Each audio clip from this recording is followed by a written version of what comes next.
Welcome back to part B, Mr. Wilkins. Thanks for joining us again. We've heard all about your upbringing, life in South Africa.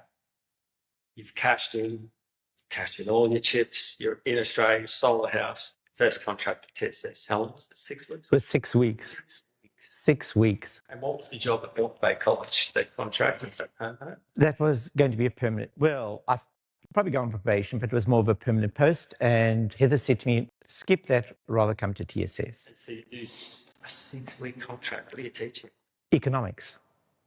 So, Someone's away? yes. So Bill Grinke was an economics teacher, yeah? Sorry. And he coached cricket, and he was a very good cricket player. And he had problems with his hip, so he had to have a hip replacement done.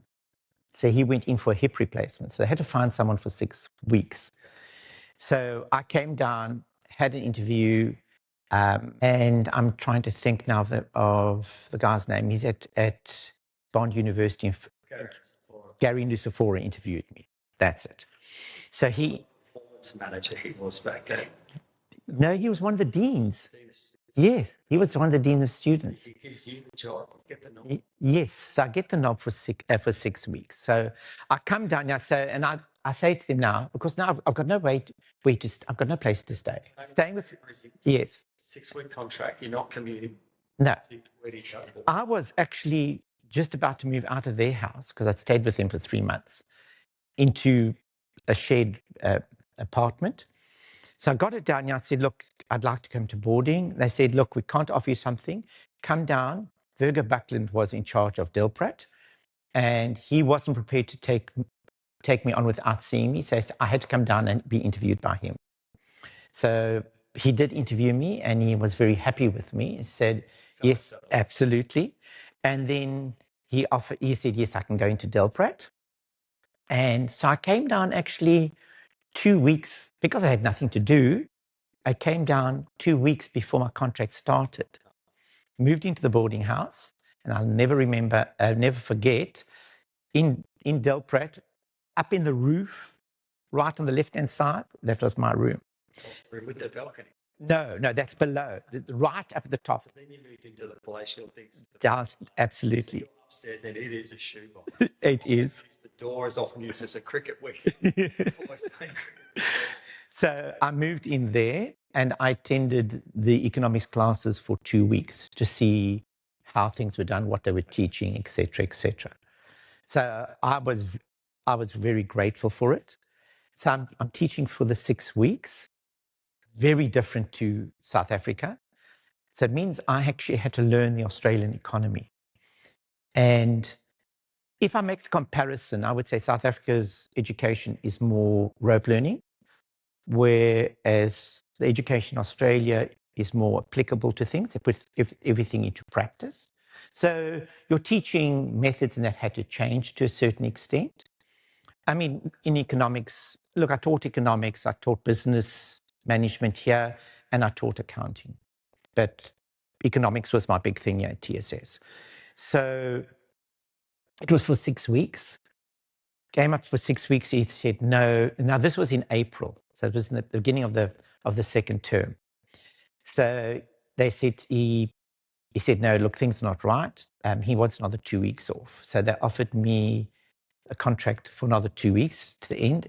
End of the term came, and he resigned. So they then offered me a contract until the end of the year. And my head of department was Phil Ward, and he was assistant housemaster in Thorold. So he was magnificent. I cannot express how grateful I am to him for assisting me for my rollover into teaching here at the school. So then I got the contract until the end of the year. Bearing in mind now I'm still employed in South Africa, being paid a half a salary for the year. So I then came to the end, I said, is there a job available for me? I need to know, because I've got to go back to South Africa to resign. And then they offered me a permanent position. So I was very, very lucky. Absolutely. Correct. No, I was with Virgo all the time. So when I left in 2005, end of 2005, Virgo was still, if I'm not mistaken, he was still housemaster. and with Ian Brown as assistant. And I've got to thank both of them, especially Ian Brown. They really made me feel at home. Piece of furniture. Absolutely. So good person to have mentoring in Delhi as well. So how does 6 weeks turn into 25 plus years? I don't know. I honestly cannot. The beautiful thing about it is it doesn't feel like 25 years. I have so enjoyed teaching at TSS that it does not feel like 25 years. It feels like the other day. So let's talk about that for a moment, because you mentioned those subjects you've taught. Of all subjects, I believe, my humble opinion, economics is the most applicable to the real world. What do you love about teaching economics? But if I had my way, I would make economics a compulsory subject. Because what you teach your students, they use that in every day. They may be a doctor, a lawyer, a dentist, a bricklayer, a carpenter. They will always use economics. You know, everyone wonders, why is interest rates going up? Why are prices so expensive? What makes prices go up? Supply and demand is the way we live. And that's why, to me, it should be a compulsory subject. It's a life skill subject. The change in systems you've taught across both the OP and the ATAR economics, the value of economics just continues to escalate. Yes. Because of the quality of the people doing it, but their application to the real world is phenomenal. It's probably that some of the maths, not all, but some of the maths, even some of the sciences you can do aren't as applicable across so many levels. Life. The levers that can be pulled in an economy are incredible. So learning about those, and that's just pushing the quality of student doing it, girls and boys across the state. And now the average ATARs and the scaling is really strong in economics. You are teaching economics, some business studies, some accounting. You're in Delprat. When does Mournehouse enter your life? Mournehouse enters my life in 2005. As head of house? As head of house, yes. Was that something you always wanted to do? I always wanted to do. And I've always said in life, I wanted to be a housemaster, and that is it. I don't want to go any further, just wanted to be a housemaster. For you. Emotions may start to manifest, possibly. What does Mournehouse mean to Mark Wilkins? It means the world to me. I've always said teaching, it's not teaching your subject.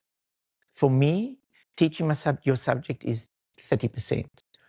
It's making a difference to a student's life. When I finish one day, which will be next year, I want to know that it's not every student's life you'll have touched.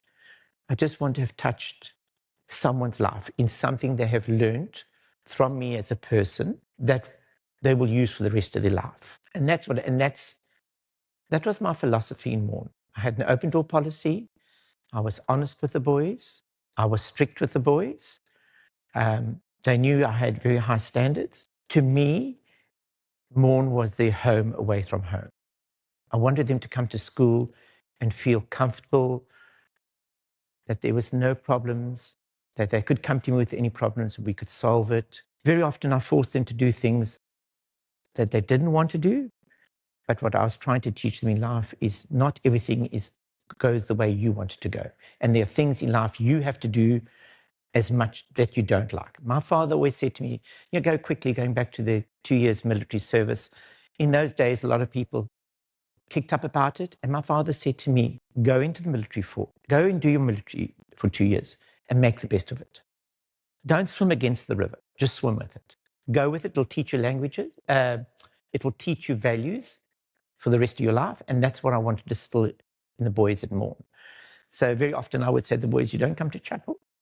When we have a house chapel, if we're in chapel for an hour and we've got something for an hour, if you don't want to come to chapel, it's compulsory, then you're going to do a detention with me for 2 hours. You make up the time. You were strict, and you mentioned, and you made no apologies for that, because boys need standards and they'll forever, boys will just bounce off boundaries. So wherever those boundaries are, if they're very low boundaries, they'll walk all over you. If those boundaries are quite high, they'll still push them, but they know exactly where that line is. You hoped over your teaching career that you've impacted boys' lives. You've done that in spades. If you haven't ever watched it, people listen to this, there's a it was played in Chapman. It's a YouTube clip of a little boy, and it's I guess a parable from a story, probably in the Bible, but it takes it to the same story to the beach, and there's a bunch of starfish on the beach, hundreds of them. There's a little boy flicking one at a time, just flicking the back of the ocean. The guy walks past and goes, "Man, there's tons of these things. Why bother?" And he goes, "Well, help this one." As he chucks it, and you go, every student, bit by bit, you've done a little bit of throwing them back at the ocean or lifting them up, giving them a boost or whatever it might be to being a powerhouse across our houses. For non-TSS people, our house system's probably our point of difference. I suspect every school has houses. Ours goes to another level. Morn had challenged the House Shield much as the step in. They became very competitive. You timed your run terribly, by the way. You did 2 decades in the oldest, most horrendous resource house you've ever seen. And now they literally look like Qantas clubs. So you just bowed out just in time for the brand new house. Couches and kitchenettes are irrelevant. What matters is people. And as I said, the impact you've had on those boys is absolutely significant. What did you love about being a head of house? The interaction with the boys. To me, that was my family. I'm not married. So to me, my boys in my house and the boys at the school. The school is my family. And now that it's coming to an end, I'm going to miss it. I'm really, really going to miss it. Yeah, school's going to miss you. You're not going anywhere, though. Hopefully you'll still be around. Sport days and activities. And we haven't even gone to the one area that I thought the evolution, and again, for the people who have nothing to do with TSS, even the grandparents who may not have attended certain events, talk me through your first ever Morn house summer. What did that look like? Well, you must now remember, Canon Bruce Morn is our patron. And you know how strict he was on protocol, traditions, all that type of thing. So I had big shoes to fill. And I knew that he's going to come to the house supper. And both you and Greg know he would always write back to you, say, you didn't do this, you didn't do. But again, I'm grateful because it's things that you learn. So that was my biggest fear, my first house supper. And house suppers also have become a very big part of my life at TSS. So when I did my first Morn house supper. What are the decorations? Forget about the routine and the toasts. And yes. Old Lang Syne, Delpro. What did it look like when you walked in the dining room? Did you decorate your first one? Yes, I did decorate my first. But no, we chose colours because, okay, so let's just go back. So when I was in Delprat, we did house suppers. And when I came to the school, we chose seasons, or like we did, we did the Jungle Book one here. And because we did Christmas in July, the one here. And if you go back to, and you ask Brownie, where our old gym cafe stands, that was the old gym of the school. It was boarded up and no one was allowed to use it. We would go in there at night and we used to go to Harvey Norman and get all the big cardboard boxes. And then we would draw on those and paint those, cut them out. Big Christmas presents or just decoration? Oh, no, big. Let's go to the Jungle Book. Yeah. So it was an African theme. And I was lucky I came from Africa. But we actually painted all the characters from the Jungle Book and we had them on 3D on the stage in the dining hall. Down the side of the stage, we had these massive big African shields and masks. So everything was done in black, white, brown, and gold.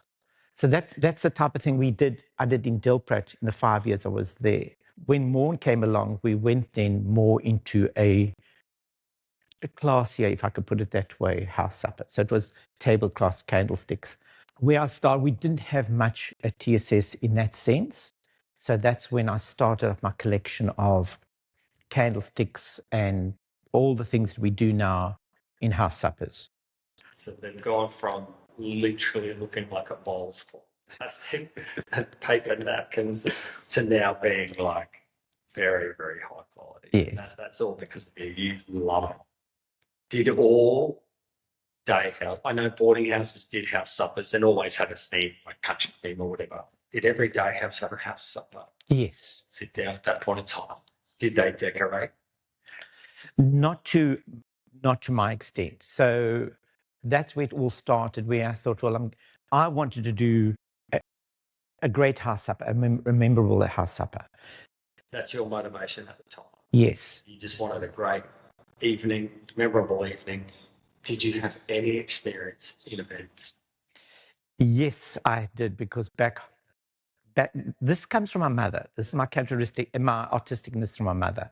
So back in South Africa, I was a wedding coordinator on the weekends. And in those days, I would only do like one a month because it was a big thing. And I would only do the very expensive weddings. So because it took a lot of time up. I actually, in those days at Sterling, had a group of 10 kids that were pupils that actually worked for me. And then I would pay them at a higher rate than they would pay working casually. And they would come in. So we would actually come in. So you must understand this. So we finished school at 2:00 in those days. I'd go home, pack the car and all that, and then go to the venue. And then we would drape a big hall, and everything was hand pleated. And today, all the draping in the dining halls are all hand pleated. So the parents and the students that have come there and experienced it realize that all the draping is hand stapled. Anyway, so that's what I did, and that's where my love and my artisticness came from. And then I thought, if I'm going to this much effort for a house supper, why not share it with the other houses? And that's where they would give me a certain sum of money, never came to me, went into account. Then I would use that money to buy more, how could I put, better items. Yes. And that's how we've built everything up over the years. And you had a house at 10, it's 12 houses, obviously. So we're talking about a lot of people over the last 20 years. It's quite a transient job's not the right word, but 3 to 5 year, 10 years are probably the average. So the average that have 4 heads of house per house, like 12. Yeah. It's a lot of people you've worked with. Every single one of those would look back so fondly on the house supper and the experience and that wow factor as parents come in the room. I never knew you were a wedding. I never knew that, because Zoe and I look like I can smile now, but Zoe and I got married in Scotland, as you know, but then had a blessing back here at TSS, and we often joke and say it was just as nice as getting married in a castle in Scotland. Here in our sports centre, you dressed up that Hall of Fame, and I think back then you draped every single. You couldn't be anywhere in the world. You could not see one trophy. So that was all skills you learned back in it. Yes, and I still remember you were in the PE department, and we had to now find the fabric that I used in South Africa, and we bought some. Big rolls. That's right. And you know what? I've still got photographs of your wedding. It cost us barely anything apart from your time, obviously, but it was just so memorable. We'd already been married, so I guess you're a bit more relaxed as well. We had 200 people in there, and it was a great wedding. I will never forget. And to this day, I can now describe exactly what it looked like. Because people walked in like, this is just a blessing. That's the wealth fact that people get in every house supper. So that has been, you think about what your fingerprints will be on school, more than us, absolutely. But the house suppers just have gone to another level and are a real highlight in parents' calendars. And to a point where there's so much emotion in your 12 families, they like almost talk about finishing with regret. It's over, the journey's over. And some of the presents and gifts and some of the farewell speeches of some of your heads of house, the mums often speak. I think it's the mums speak. Yes. Always, all the mums get flowers and just some of those speeches I'll never forget them. They're so beautiful. And I had this soft spot that I'd always wanted my kids to go to war. And then I forgot that my brother-in-law, Zoe's brother, was in Melbourne, so Max had to go to Melbourne. So what about life in Australia? You've now had half of your working life in Australia, half back in SA. If you had your time again, is there ever maybe it would have been better to go down to Cape Town? You just like Comrades once you hit the 5K mark? No. Look, I still miss my family and my friends back in South Africa. South Africa is a beautiful country, and I miss that, but no way do I want to go back. I always say South Africa is my land of birth, this is my new home. And it's welcomed me with open arms. The Australians have been wonderful to me. And I've got so many Australian friends and South African friends. And coming back again, and the school has been amazing to me. And when I think back to this school, and I'm very proud of the school, because I can honestly, and I've said this to a number of parents when they ask me, why TSS, should I send my kid to another school? I said, I can put my hand on my heart and honestly say, you send your son to TSS, he will come in as a boy and he will leave as a young man. I said, the teachers at this school care for your son. And the boys don't realize how much the teachers care for them. And that's what I'm so proud of the school for. We take students from the underachievers to the high achievers. And that's what makes TSS. Because when you go out into life, you're not going to be able to choose, well, I'm only going to work with clever people. So true. And and the other thing that struck me with TSS is the house system. How house masters is only like 100 at the moment. We started with 50 in a house, and now there's over 100 in the house. And the care that the heads of house have for their students, and the teachers who are their mentors, or their how can I say? Yeah, it is a mentor teacher now. It's changed names over the years. Yeah. So the pastoral care at the school is outstanding. I would love to see. I'd love to go to other schools to see if you can actually see that in those schools. Yeah, you're coming from a point of having been a head of year for so long, you can compare the difference of Absolutely. Boys through their journey, students through their journey is so valuable. And you said you were the year 11 coordinator in South Africa for a long time. It's funny, most schools, you take the cohort through from maybe it was year 8, South Africa, to year 7 all the way through. So yeah. Their year group coordinator, but our system just has a way of making a really big school, breaks it down into very small little communities where every boy's known, every parent's known, or maybe it's just through dumb luck, our house system, but it's certainly 125 years on. It's probably our most important.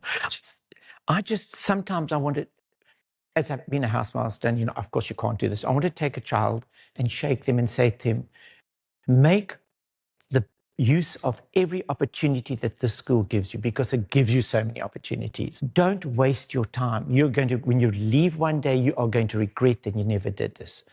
And with our pastoral care system here, these kids or students are so lucky to have people caring for them like they do. Depending on who's listening, the French back in South Africa might hate you, or the French depending on the answer. So it's pretty simple, guy. You just have to see which country's better when I say a particular sport or an activity or whatever it might be. Then there's a couple of 50-50s, and then we'll work our way down to the very last question. Whichever country comes out with most points is the winner. All right. Now, this is your opinion, no one else. So you can go off. If I say a sport, you can say, oh, we're the world champions or South Africa. It's in your opinion who wins out of your long experience with South Africa and Australia. So the first one is, which country is better at cricket? South Africa or Australia in your eyes? South Africa. Reina does the honours, and South Africa make history. The ultimate test, the ultimate result for the Proteas. Okay, 1 point, South Africa. I think I know the answer to the next one. Which country is better at rugby union? South Africa. But it's over! It's over!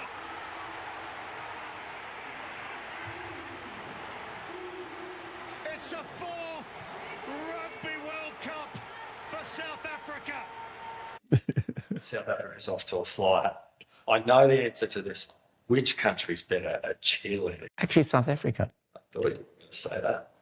All right, now it gets serious. Which country has best beaches? This is very difficult. This is very, very difficult.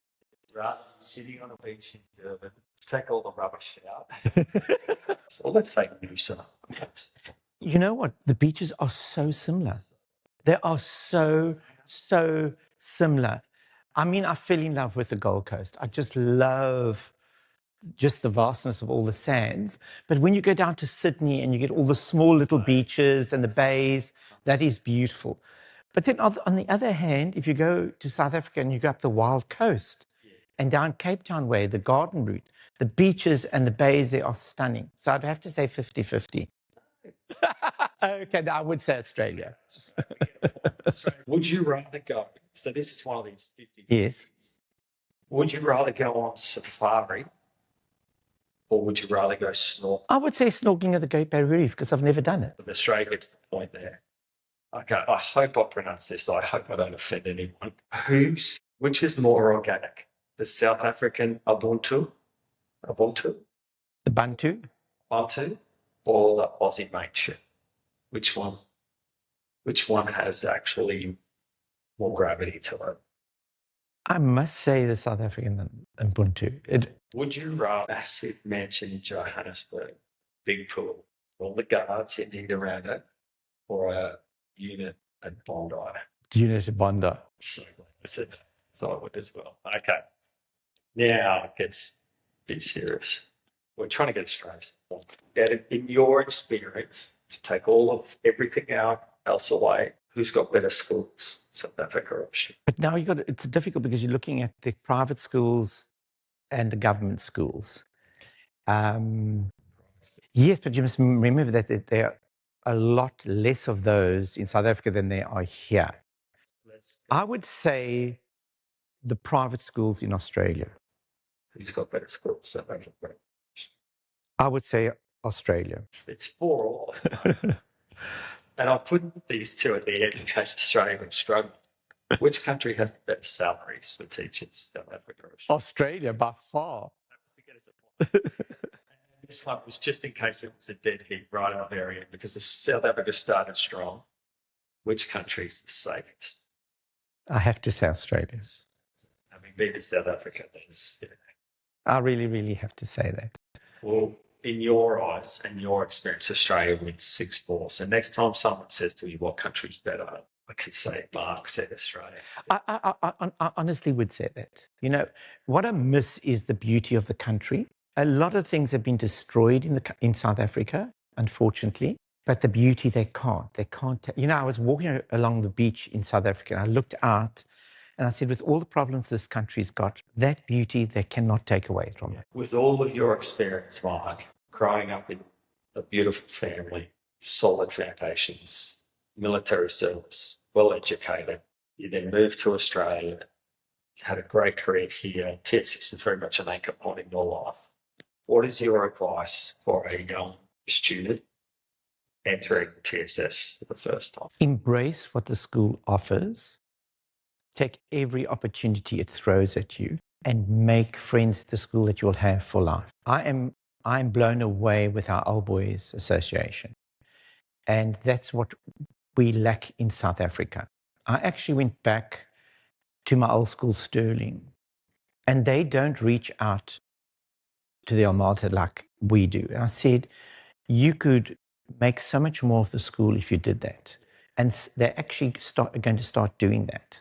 When I look at it, you know, I didn't actually like a single sect school until I taught here, because I'd gone to Selborne Primary, which was a boys' school, and then I went to Sterling, that's a co-ed school. And I just feel, and a lot of people say this, and I tend to disagree with them and agree with them. They say to us, oh, I send my son to TSS, they don't know how, because they're not mixing with girls, they don't know how to treat girls, etc., etc. But it's not up to the school to teach them that. It's also up to the family and the parents to teach them that. But here, the boys, at a co-ed school, boys are shy to compete against girls. They actually let the girls, I wouldn't say walk over them, but they shy away, so they don't develop their talents like they should.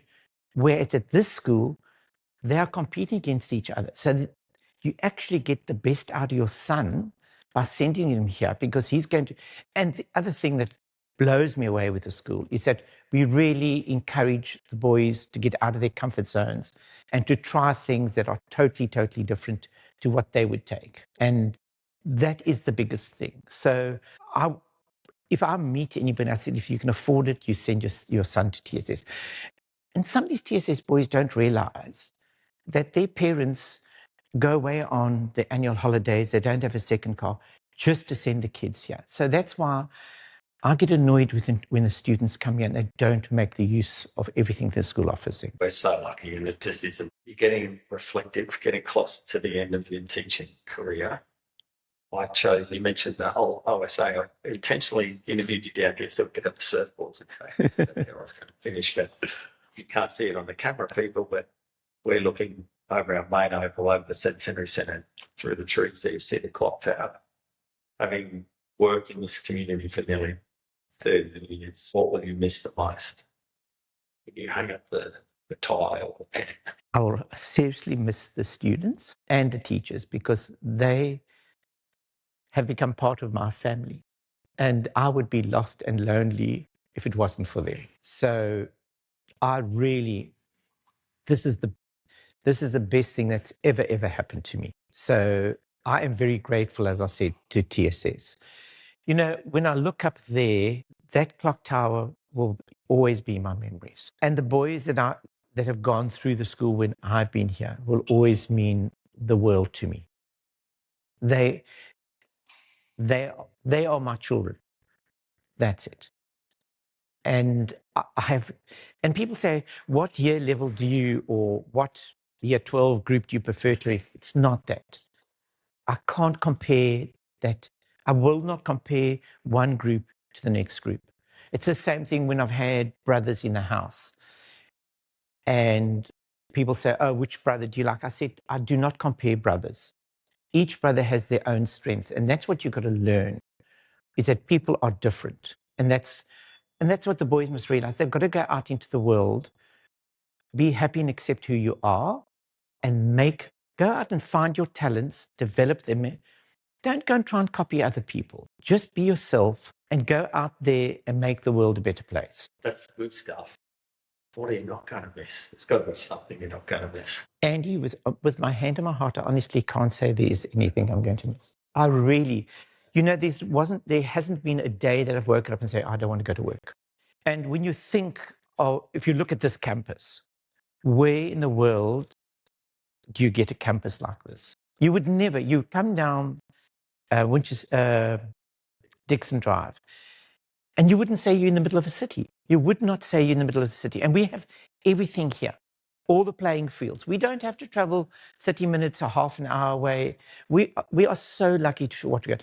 And we've got to thank the past headmasters as well as all the old boys, because they have made sure that the school is what it is today.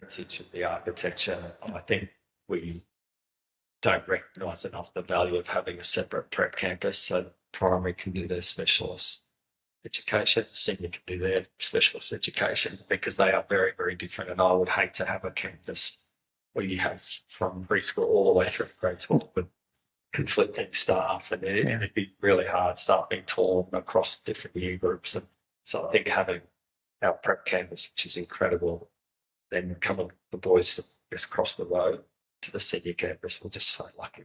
They are very lucky, and I agree with you. I prefer them to be apart. And I want to see another campus where all the buildings blend in like this. We've got modern facilities like any other school has, but it's all hidden behind our architecture. Beautiful old schools, and there's a big glass building in the middle because absolutely you make a statement and it's modern and all those things, but you just take away the organicness and the heritage of what the school stands. So I put the cameras here, Mark, because have our surfboards. Hopefully they can see them on the camera. We champion good men. You're one of the real good men of this community. Thank you, Andy. We've benefited so much. This world's a better place with you in it. This school's a better school with you in it. Forever indebted to you. I guess on a personal level, thanks for being such a great godfather today, because the other three godfathers are absolutely terrible. And that's on God. So you talk about TSS being your family. You are literally part of our family. I'm very honoured that you asked me. Very, very honoured. Last question. For the old boys out there, for all the worn boys, we know how good this man is with colours. What's that colour? I'm going with lime green. You're quite correct. It would be lime green. It has been absolutely my pleasure and honor that you actually asked me for this. This will be one of the highlights of my life. Thank you, Andy, and thank you very much for everything. I really appreciate it. Thank you.